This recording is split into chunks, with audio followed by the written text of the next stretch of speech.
I was born here in the Philippines, but I was raised in the States. And ever since I moved back here, I've been a Makati girl. I've never known I've never lived anywhere else than Makati. And honestly, even though so many people dislike Makati because of their traffic or because it's always, let's say, magulo, but I love the tenacity of the people that are there. I love the fact that everybody feels so driven. Everybody has their own purpose. Everybody just inspires me. It kind of reminds me of whenever I walk in the streets of New York, where everybody is so passionate about what they do, where everybody really just has their own place, and that they're really fighting for their place.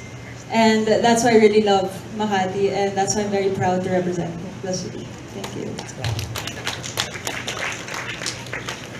My family lives in Samar. My mom and my grandfather, my great-grandfather lives in Samar, Barangay Samar.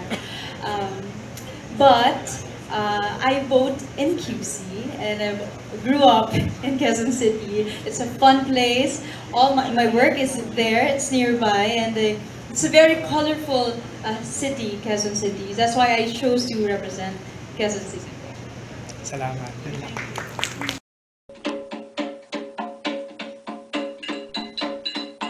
Since that people expect a lot from us because we're used to being in front of the camera, or we're used to memorizing lines or whatever it might be, talking to people, talking to press. But pageantry for me is like an entire different thing. You change your mindset. You focus on something completely different. And I think that's where the challenge comes from. On top of that, we do have the pressure. But I think that it kind of has pros and cons of being an artista. Because yes, we have experience, but also there is a lot of pressure on us. But I think everyone has their own pressures, so I think we all have fair game for everyone. Well, like Kelley said, I mean, it does have its own pros and cons, but honestly, we're in a room full of beautiful and talented people. We have nurses, we have lawyers, and we all go through the same type of training. We all go through different steps for the journey to be Miss World or to have one of the other crowns. And yes, it's kind of hard because you're put under the spotlight and you have certain expectations that are put in your head, not only being an artista, but my family members as well. They're very good and very well known in the pageant industry, and that adds an extreme amount of pressure on my head. And actually, it's one of those reasons why I've been hesitant to join, because I feel like, well, prior to this, I felt like I wasn't good enough.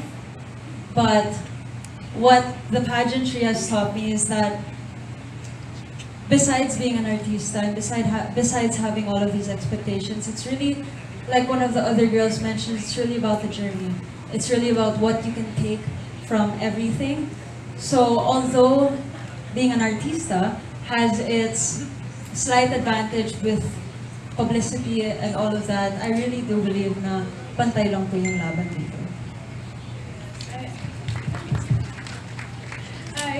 I believe that it is a fair game. We all have our strengths and weaknesses, and I'm just really grateful for all these beautiful candidates. We're helping each other out, and these are very, very talented. So I think it's a fair game. There are pros and cons, but at the end of the day, we all just have to enjoy, and the people would see that when we're on stage. So thank you, Bob.